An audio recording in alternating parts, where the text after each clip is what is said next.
ఏంటండి బండి condition బాగోలేదా? Condition అంతా బాగానే ఉంది సార్. ఆర్న్ పని చేయట్లేదు. కొద్దిగా ట్రాఫిక్ తో చాలా ఇబ్బంది నాకు అయిపోతుంది. తెలిసిన మంచి మెకానిక్ ఉన్నాడు, రండి చూపిస్తాను.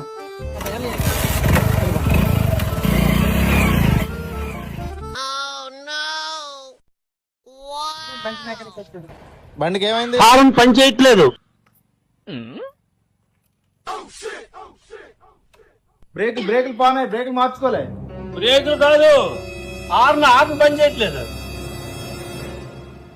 రెండు బ్రేకులు పానే, రెండు బ్రేకులు మార్చుకోండి. ఒరే బాబు, బ్రేకులు కాదు, హార్న్ పని చేయట్లేదు. బ్రేకులు పని చేయట్లేదండి. చెబుతాడు ఏదా బాబు? బ్రేకులు కాదు బాబు, హార్న్ పని చేయట్లేదు. బ్రేకులు కొత్త వేసుకోండి, భలే ఉంటుంది, వెళ్ళిపోతుంది రన్నింగ్. ఇదేదో బాబు, ఎంత చెవిటి బాబు నువ్వు. హార్న్ పని చేయదు, ఏ పని